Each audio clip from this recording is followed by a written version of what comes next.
Hello, back again, and this time I'm delighted to be joined by Victoria Fleming from Buzztastic, and I've literally just uploaded a video that she's already submitted. We've been having problems with it the past hour. It just had the spinning wheel where it wasn't uploading. I think it was just getting a bit tired, my machine, but it's literally just gone up on the Facebook group. So you're getting a double dose of Victoria now. So. We finally fed the hamsters some extra nuts to get them to upload that there. So it's great. Thank you very much again for doing the video, the presentation, and because I know you've been away. You've just been away on, is it a holiday? You've been away? Well, yeah, I mean, it's funny. Like, have we really had holiday this year? I don't know. So, I wasn't at work last week, and we went to Stony Middleton, which was like really exciting. If you don't know where Stony Middleton is, when you Google it, you find a Wikipedia entry, and then you find out it's been on TV. And then you find out that the pub in Stony Middleton where we were staying has also been on ITV's Most Haunted. So yeah, it was an interesting holiday. I spent every night I was going to bed like this. I was a bit worried, but it was fine. It was totally fine. There was no ghosts there. Class. Oh, it's a bit weird. You'd rather not know, wouldn't you? Sometimes, well, some people are into that, but like I'd rather not know that it was haunted. Not until like afterwards, you know what I mean? I would have been cool like after the event, but like no, not before. I wish I hadn't found that entry like before what actually went, but we had a really nice time. It's a lovely part of the world, Derbyshire, so you should definitely go. It's a nice place to visit.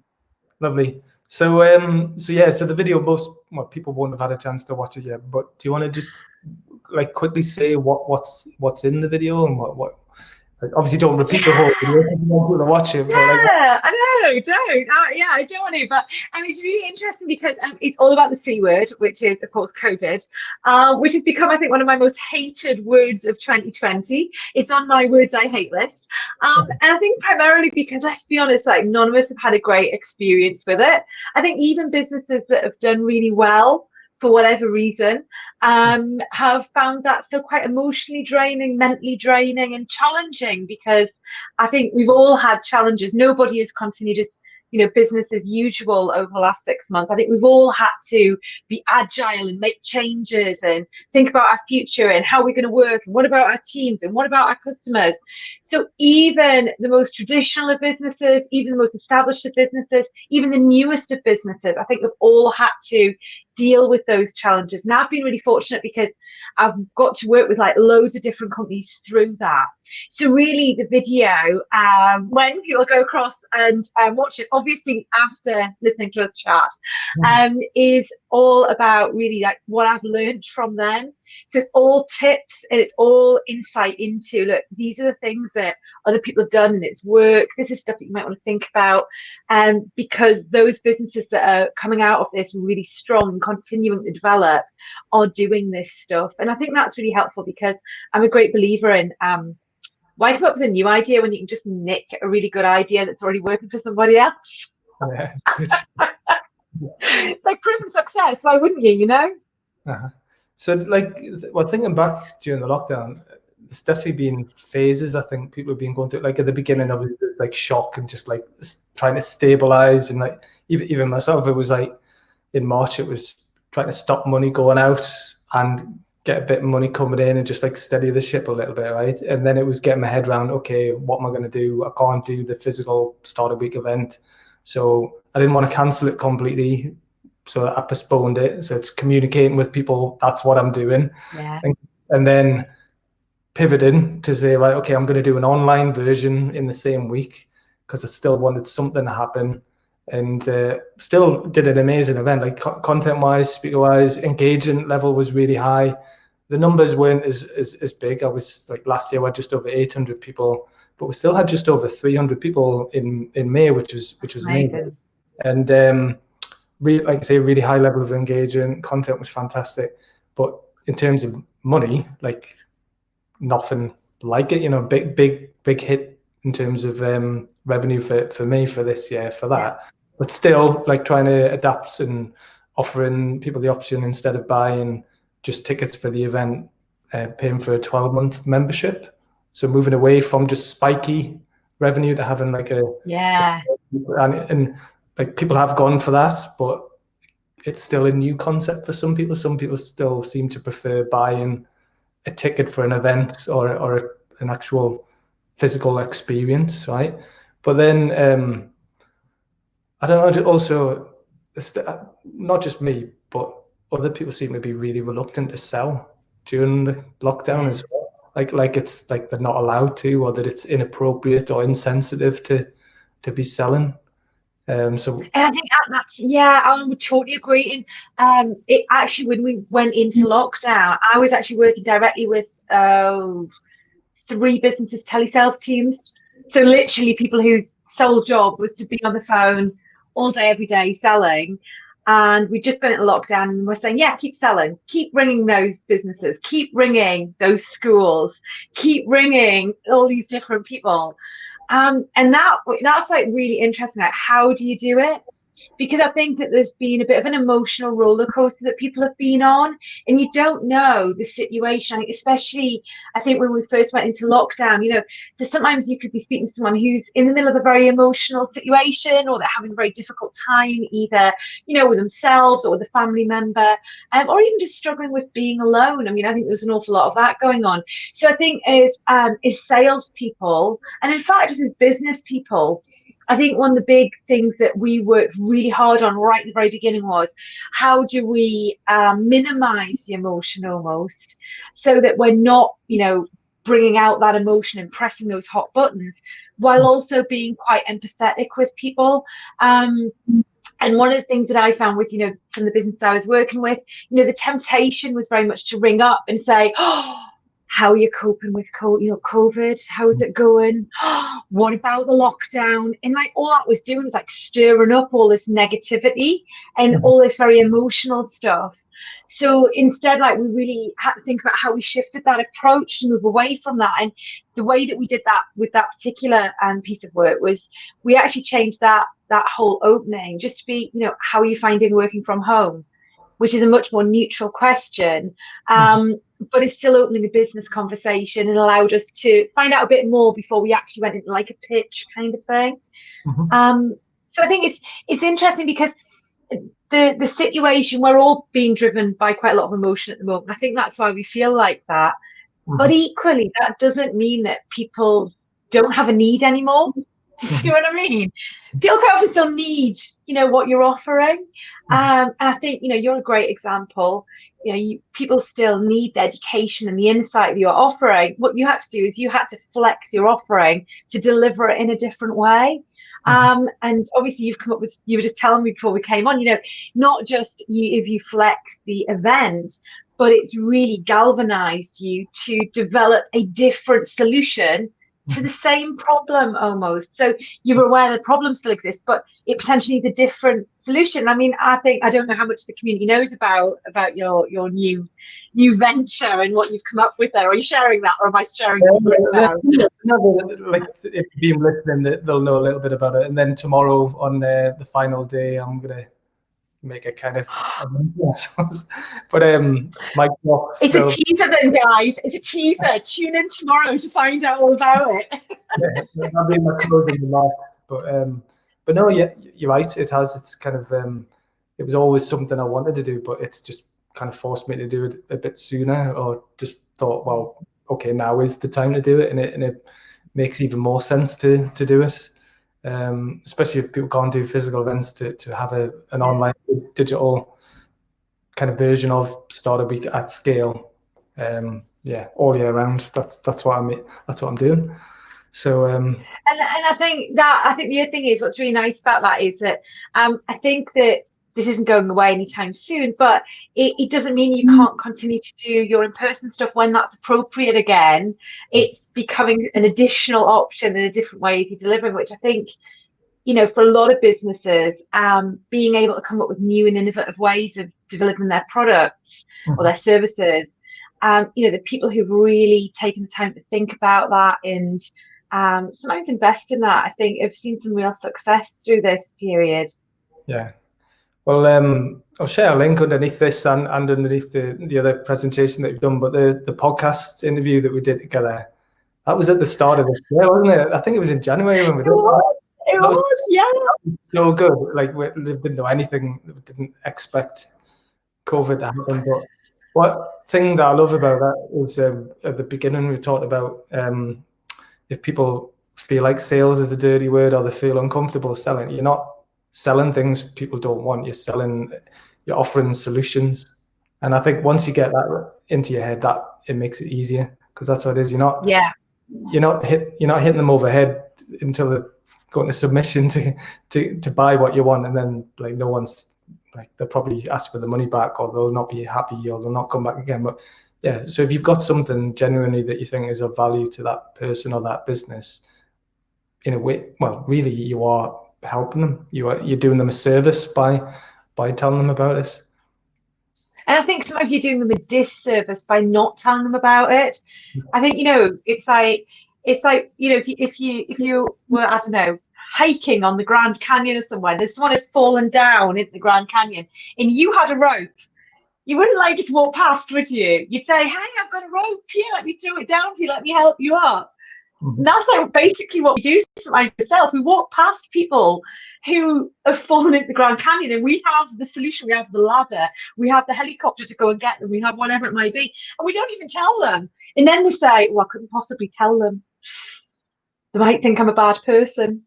Well, I think they probably might think you were an even worse person if you actually walked past them and didn't tell them that you could help them. And I think, to me, it's even like to that extent. If you can see someone's got a problem that you can solve, I feel that you're always duty bound to say, I can help with that. And if they don't want the ladder, they don't want the helicopter, they don't want the rope, that's fine. That's totally their choice, But equally, at least I've made that offer to them. Yeah, no, I love that. That's a really good analogy, good way of thinking of that. It's surprising. I was just going to say as well, it's surprising as well how many people don't. In the way that if you've done this, is people who you've known for ages will go, oh, I didn't know you did that. Uh-huh. And at that point in time, I've seen people be like, well, what do you mean you didn't know that's what I did? Well, it's kind of your fault because you obviously haven't told them, or you haven't explained it in a way that they understand. But it is that whole thing. Whenever you hear that, you do sort of think, well, that's where that's kind of come from, Yeah, no, I love that. Well, I'm just going to say, if anyone watching it, because there's some people watching it, and there'll be other people watching it on replay as well. But if anyone's got any questions for you, just to post it in the comments. So if you've got any questions on sales or selling, so it doesn't have to be just me asking you questions all the time. But so how's it been for you then? Because your business is advising people who are new to selling, but also existing sales teams on how to do it better. So how's it been for you?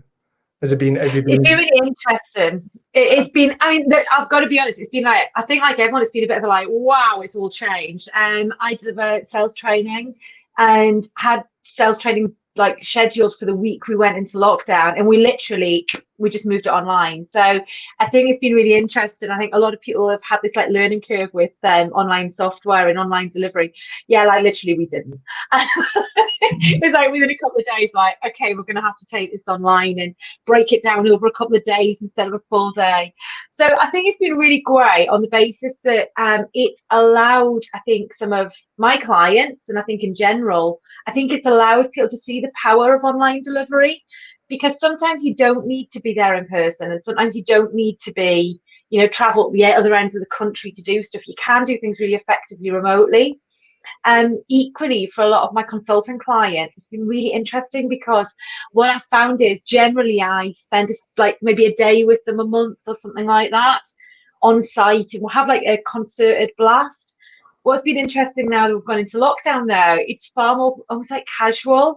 It's rather than like defined time, it's more like I'm on the end of the phone. And actually, I think they found that really beneficial, because it means that them and their team can just pick up the phone to me whenever they need me.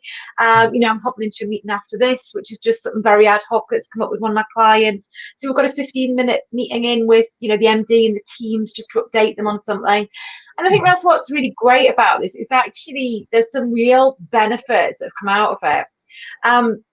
I think like everybody as well, it's thrown up some different opportunities.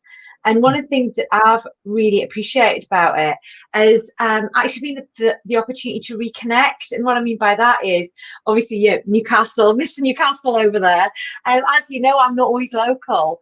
And one of the things that I have done through lockdown is I'm quite often away, but I've actually reconnected very much with my local network, even though it's all online.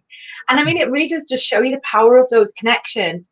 It means that there's one group, like every Monday morning, we have like a 20-minute cup of tea together online and just have a bit of a G up on each other about their businesses. There's another group of people, we've got like a little messenger group. So we're all kind of like, shouting about, oh, I've got this bit of work. What should I do with it? What do you think about this? And I really think that those networks and those relationships have become like super important through all of this, and really valuable, like really valuable. I mean, I don't know about you, because I mean, you've got a really wide network. How have you found that they've supported you through this? I feel really well supported. Like the lockdown, I've like, I'm not surprised, I suppose, but just there's like, lots of people pick up the phone or having Zoom chats or Skype or FaceTime or phone call or like WhatsApp, like you say, or everyone's just a tweet away. There's no shortage of people to keep in touch with. But I've quite enjoyed being locked away because I was probably guilty of going to too many meetings and too many events, and I've quite enjoyed, in a way, like being hidden away a little bit, even though I'm doing more online, more video and interviews. I've quite enjoyed not feeling like I have to go to all these things. But after around about June, July time, I was thinking, I miss the energy that you get from other people, because you do get a lot of, and great as this is, I mean, you always give off a lot of energy, but great as video is, it's not the same as meeting in person and when you're vibing off something. No. So I think the bit that I've missed as well, I've like, you always just talk about going out on site with people. Like, I've missed the leaning in the kitchen. Like you lean in the kitchen with like your coffee cup. And that's the 10 minutes. That's where you find out what's really going on. What's the real thing that's going on in this business? And people won't tell you. They won't tell you on camera. They won't tell you like that. I think, sometimes to get under the skin, that you can't beat that little informal, that little off the record piece, and that little bit of camaraderie as well. So yeah, that's definitely a little bit of something I've missed a bit of. Yeah, and then go on. What were we going to say? No, go on. Obviously, you always give off loads of energy. I mean, that's just the way you are, like in person and on video and on the phone and whatever. But are people selling through video? Are you doing any of that? Or any of you people that you went with having to sell more like this? And then that's a different with. Are they having to learn new skills to do that? Yeah, and that's been fascinating, because some of the more traditional businesses that I work with, especially they're very much face-to-face selling, and like overnight we had to move to like online selling, and that's been really interesting, because I think at the beginning there was definitely a level of fear. I think there was also a level of, well, I don't really need to do this because we're going to be out of lockdown soon enough, and then everything will just go back to normal. And I think there was a little kind of resistance there of like, oh, well, it'll be fine, things will just get back to normal. I think that equally there was the whole thing, well, like, nobody's ever going to buy like that. But actually, there's some great stuff that you can take from face-to-face selling and onto video selling. So currently clients I'm working with, we're selling via Zoom or team calls. We're also doing webinars for more volume-based stuff, and webinars still work. I mean, let's be honest, they've been around for forever, but the trick is that there's a lot of really bad webinars out there at the moment, because everyone's got like, let's have a webinar, like, and then let's sell my stuff, and like, it's terrible. It's like really, really bad. But if you still do like a really good quality value-led webinar, you can still build your credibility, your expertise, you can still sell on them. And I think that one of the big things that I found about salespeople moving to sort of like Zoom meetings and things like that, the really good thing about it is that actually they can do more in one day. So, if they're pounding up down a motorway, you can maybe do 2, possibly 3 meetings. You can do 3, 4, 5, maybe if you're lucky enough to have them booked in, if you're on Zoom. I think that the people who've really thrived are the people who have tried to replicate what they used to do face to face on Zoom, though.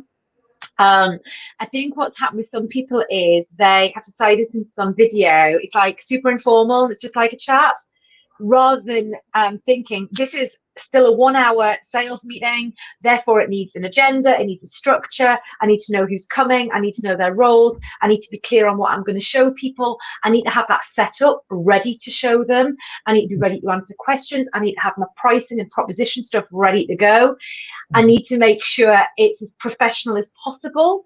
I mean, it's even things like, I know we're all working from home at the moment, but equally, there's things that you can do to, improve the professionalism, even just on things like making sure that, you're not sitting in the dark and that you're using headphones so that, that you can minimize the background noise. And the people who are doing that are doing a really good job because customers are still getting that really professional feel. And then I think it goes all the way up the other end of the scale where like literally people are just turning up for a chat in their pajamas. I mean, that's great, but like if you're trying to sell like a multiple £1,000 product, like, wash your face. Because I think, it's about the professionalism. It's about people trusting you. It's about you being seen as, worth that level of investment, or your product being worth that level of investment. So I do think that people have kind of gone two ways with that. And I think it's a difficult one, because you don't have to be like uber professional. But I do think you need to be very clear that it's a business appointment that you're actually on there. Yeah. I don't know, what's your experience been of that? I guess I'm probably more at the informal end, especially when I'm doing stuff like this. But I'm not really selling anything other than this. I suppose this experience. But having said that, like on Friday, I did an interview with an investor, venture capitalist, a couple of weeks ago, which was shared on Wednesday, which is a 1-hour interview, and like me and him just got on really well, and it's a really good interview and exciting what they're doing, like a major fund coming to the Northeast. So we got on really well, but he wanted to introduce me to his team as well, because they're interested in me doing some work for them or with them, right? So I did have to do like a kind of a pitch, saying, just an informal, some slides, whatever. But there was 5 of them. So he already knew me and was really into me, but they didn't really know. Yeah. And then I used Teams. I don't really use Teams very often. I know. And what I hadn't realized is in Teams, you can't automatically screen share in a Mac, or something. You have to change your settings in a Mac. Oh yeah, you do. Yeah, you're right. Wow. Yes. Because I've used Teams before, but I've never had to screen share or do a presentation. Yeah. I've only ever done Zoom, and that's worked fine. No problems at all. And so when it was only a visual aid to what I was saying. Like I knew what I was saying, but it was just, I thought it'd be handy to have some slides to back up what I was saying. Of course, that bloody didn't work, did it? So I just had to say, sorry, it's not working, but I'll just do it anyway. And it was fine. And they liked it. And they were, afterwards they said, look, we're really impressed with everything that you said, and we really want to work with you and all that. So got away with it, but I was like, shit. So yeah, that's probably the most formal I've had to do, was someone who'd already said they wanted to work with me. They just wanted to introduce me to their team to see who I was. But actually, it worked really well, because we just had a bit more of a. They were asking some kind of quite not tough questions, but I had to really think on my feet. And this has been one of the interesting things, though, and one of the really good things about like if you're in sales or if you're selling, one of the really good things that's come out of this is the ability to record your meetings. Mm-hmm. And one of the things that I've done quite a bit of, especially towards the end of that, over the last couple of months, is actually coaching people on their sales meetings. And that's been brilliant, because that is an insight that quite often you can't get without huge investment. because you need someone to come with you to the meeting and sit there and do this and then come. It's huge investment. Whereas actually, like now, you can simply say to your whoever you're meeting, just to let you know, we record all of our meetings for training and quality control. Is that okay? And people always go, yeah. But at that point in time, that then means you can actually use that as a training and development aid. And I know people who I've worked with over the last couple of months, I've had like sporadic sessions, but I know now what they do is they actually go back and they sit and review their sessions. Because what's really interesting is once you watch yourself do things, you go, oh, that shouldn't have done that. Oh, that was the moment you didn't like. Oh, no, that's where it all went wrong. And quite often, I mean, it's one of those things none of us like doing. It's none of us like listening to our voice on the phone. None of us like watching ourselves on a video. None of us really like that. And interestingly, I know, obviously, well, you'll know, I do quite a bit of video, and I did the video for Startup Week, but I have a 3-take rule. You take it 3 times and that's it, walk away. And the reason is because you could go on forever and ever and ever, and you'll never like it. So just do it 3 times, choose the best one, and you're done. That's probably the best thing, the best advice, because you're never going to like it. But I think it's giving people a massive opportunity to learn and develop and massively fast track that development, because all of a sudden they can understand how they're coming across, what they look like. And there was someone I was working with, and they said, you know what, I just look really nervous. And that was something that they'd never recognized, but because they looked nervous, the person looking at them thought, they look really nervous. There must be, I wonder why they're so worried about this. Does it work? Does it not? And I think that that's really insightful. I think the other thing is that it means that actually it gives you the opportunity to practice. You can literally do some practice to camera, even just talking or just presenting your product, and get a real flavor for how you actually come across, which I think is something that prior to lockdown, in order to get that sort of insight and self-assessment of what you're doing, or to get someone third party like myself able to come and spend like a little bit of time like watching one of those and then giving you some pointers, that would have cost an absolute fortune at one point in time, because it would have involved people traveling, people going on site, people doing this, people doing the other, all this kind of like palaver. Which, I mean, yes, there's lots of people who do this, and there's some of my clients who I do that with their field teams, which is great. But you know what? They've got a much better opportunity with me recently, because, of course, I've been able to do this with multiples of their salespeople across one day, rather than maybe only getting 2 meetings with one salesperson across a whole day, because of the travel, because of everything like this. So I do think that for anybody doing that kind of thing, it offers a huge opportunity. And that's an opportunity that was definitely not there pre-lockdown, because customers and I think salespeople and business people, by default, I think, were really always going for the face-to-face route. They were always going for the cup of coffee. They were always going for the meeting in the office, because they felt they could fast track that relationship a bit more. And while I would agree with that, I do think you can fast track a little bit relationship wise like that. I think we were just saying earlier on, you get more out of leaning on the sink with a coffee than you sometimes do from like the formal stuff. But it does show that you can really speed your sales progression by the way things are set up now. Yeah, that's really good insights, because you wouldn't, if you were going face to face, you would never see how you were looking or acting before you had a video, but you can record it and watch it back. I've watched a few videos, and I think I blink a lot when I'm listening to people. I don't think I blink, but like it's almost like every word I'm like blinking, and I didn't know. Anyway, I don't know. I'm not doing it all the time, but sometimes I'm blinking, like when in agreement with what they're saying. But so that's not something I noticed until recently. And then the other thing, do you think, I think a lot of people smile more when they're doing videos, and I think a lot of the time they're smiling at themselves. Do you think? Well, that's wow. Well, I've never thought of it like that. That's an interesting one. Because they're seeing their face and they're smiling because they want to look. I think most people look better when they smile, don't they? But yeah, well, I hope so, because I smile all the time. So I know. But yeah, I just think people seem to smile more when they're on video, when they're on camera. So I think that people can be more open as well. And I think sometimes people, because there is that little bit of distance, and it's not actually direct face to face, I think what I've noticed is sometimes people are a little bit more open and a little bit more honest. And it's because, you know, it's like it's that whole thing. I think sometimes one of the challenges in sales is people don't want to say no because we're very British. So we don't say no. We say, oh, we'll think about that. Or we say, oh, yes, send us a proposal and we'll think about it.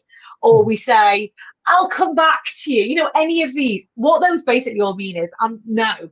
Okay. But we're so British, we don't like to say, you know what, Paul, great product, not for us. Thanks anyway, bye. You know, we feel bad about saying that. Interestingly, I think on video, people are quite often a little bit more open about that. And I actually think that's really helpful because, you know, I would rather not spend 3 hours writing a proposal for someone who really actually isn't in the least bit interested and was just being polite. I'd actually rather they said, not for me, kind of thing. And I do wonder if video gives a little bit of distance that people don't feel as much like they're well, kind of as much like they're kicking a puppy, I suppose. Yeah.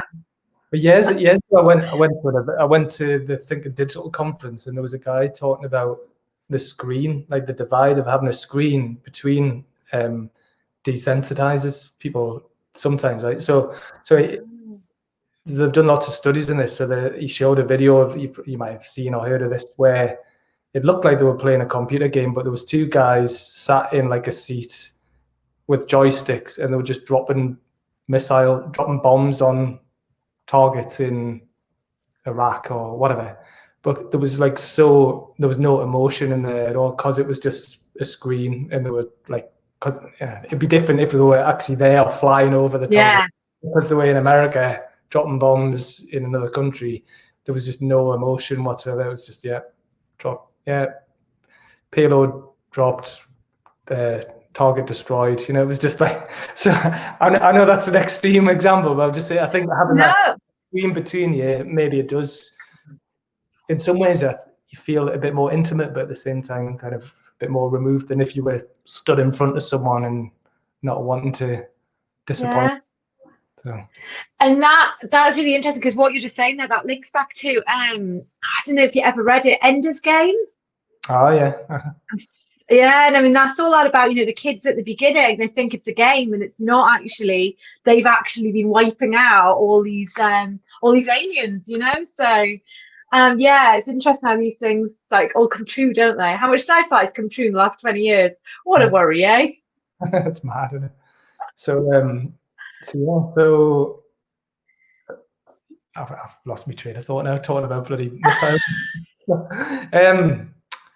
This is what last thing I was going to say. It's like, how do you seal a deal on a video call then? Because like normally you'd be like, oh, so do we have a deal then, and shake hands or whatever? Like, how do you do that? Or can you do that? Oh, right. It's even better. Right. Okay. So they're actually, again, closing the deal online like that can be better and easier than actually doing it face to face, because you're right. What happens is, because you're face to face, you like maybe shake on it, but then you still have to do all the paperwork. So then I have to do the paper and I have to send it to you, and then you have to sign it, and then you have to send it back to me. And so actually there's still a bit of the process left hanging. But what you don't tend to do in front of somebody is sit and set you writing out the paperwork, because you think, oh, it's a bit rude, I'm taking up their time.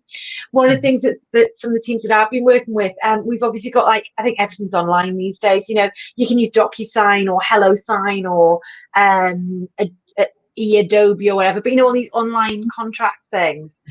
And I think what's great about that is you can literally say, so what we're going to do this, and they say yes, and you go, brilliant. So all we need to do now is I just need to ping you this. Open the chat, open the document, add their name. You should have already done this before the meeting. You know, add the amount of money you've just agreed, hit the save button, send them the file in the chat. Just open the chat. If you just click that link I've just sent you, brilliant. So there's just 2 places you need to click. Click, click, brilliant, and just hit send. We're done. And that's what's amazing. The great thing about the video stuff is you already have all the technology at your fingertips. So actually, not only can you get the agreement, the verbal agreement, which I normally say verbal agreements is like 85%. Whereas I think people quite often think verbal agreement's like 98%. It's not, it's 85%. Because you still have that hurdle of, you have to get the contract together, you have to send them the contract, they have to read the contract, they have to sign the contract. In the meantime, they might have changed their mind. They might have spoken to Fred, who can do it cheaper. It might have rained and they've decided actually they don't need to buy your bottled water to water the lawn with anymore. Whatever, you know. The point is the world's moved on, and then you have to set to chasing that contract back. So what's amazing is that goes back to being really prepared for the fact this is a 1 hour sales meeting and I need to be prepared for it. I need to have all my ducks in a row ready to do exactly that. And it's amazing when you get that to work effectively. And if you can't do it then and there, the other thing that I quite often do with people I'm working with is I'll set up a sign-in call. So I'll say to people, right, what I'm going to do is I'm going to send this through to you now. It's online, but don't worry about it. What I'll do is I'll get it across to you. When are you around tomorrow? And they'll go, oh, in the morning. I go, brilliant. So I'll put a call in for 10 o'clock. Does that work for you? Yes, it works. Brilliant. I'm going to send you an invite for that. I'll send this now, and then at 10 o'clock, I'll give you a ring, and I'll talk you through what you need to do with that document. Is that okay? Yes, that's fine. And the benefit of that is it means that at 10 o'clock, I've positioned that as almost like I'm going to talk you through it like it's a little bit difficult. It's not really what I'm doing at all. What I'm really doing is at 10 o'clock is I'm getting hold of their hand and I'm helping them sign that document then and there. So I think this is all about like keeping control of the end of the sales process. And there's no reason why you can't do that online. I think it's just about, say to me, it's about remembering all of the sales fundamentals from the existing times that you've had sales conversations and sales meetings, and just actually bringing them into that online environment, rather than, as I say, I think some people have kind of just thought, oh, well, it's just like an online sales meeting, and they've almost kind of like dropped the ball on all that prep that they would have done, and all that readiness almost. Does that make sense? Yeah, no, amazing, because yeah, I've not had to do that yet, but now I will. Totally do it. Honestly, I think, you know, it's great because once you've got that verbal agreement, you want to get that signed like in that moment, because at that moment it's important to them. They're tuned into it and they're ready to go. The more time that goes, they always say time kills all sales. And I think it's not with any malice. It's just because, you know, life moves on, everyone's busy, there's other stuff going on, and you know, everyone's emails are like overflowing, you know, so it's not that they haven't got the intention of signing the your contract. It's just, it's now 97 emails deep in their inbox, and you know, they've got to go pick the kids up from school, and you know, the MD's ringing them about a problem, and there's a bug in the software that they need to go and look at, or whatever it might be. You just lose the impetus, you know. That's clever, smart, like obvious, but like I bet most people aren't doing that. But you're right, especially if it's, well, in Zoom in the chat, but if it's Teams as well. Teams is Office 365, so you've got everything connected anyway, so like email and so love it. Right, okay. Well, I think I know you have to go to another meeting, so thank you again for doing that, and thanks the presentation. Everyone watching this, check out the other presentation that Victoria's done. So I don't know, like Facebook groups are a bit weird. If someone comments on it, it bumps it to the top of the feed, so it's not always in chronological order. In that case, everybody comment on it. Okay, if you don't comment on it, I'll be really sad now. Or alternatively, you'll find me just going in and putting lots of comments on it to try and bump it one or the other. But the easiest way to do it, like I'll link back to it, but I don't know if you've seen this, if in the Facebook group on a laptop or a PC, if you go into the media tab, in the videos, it's all in chronological order there, so people can watch this video and the other one next to each other. That's where they'll be. So. Oh, cool. Oh, it's a double dose. I mean, the good thing is the other video is much shorter, so you get all the good stuff without mine and Paul's chat. So you know, I'm sure you love mine and Paul's chat. And if you've got this far, you've listened to it anyway if you've got this far, so that's okay. Brilliant. Thanks, Victoria. Paul's been amazing. Right. Yeah, and I've been really enjoying Startup Week, so we'll be missing it if it doesn't come back next year. Something we'll definitely do something. Yeah, what the space? Well, you kind of know what it is anyway, but I'll be tuning in for the big announcement tomorrow. Yeah, well, you'll hear about it, but no, and thanks for all your tweets you've been doing as well this week. So. Right. Oh, great. Oh, well, it's been great to be part of, and I hope you enjoy the rest of the week. I mean, it's only a day and a bit left, so have a great Friday and a close of today. All right. Thank you. All right. Cheers. Thank you. See you. Bye.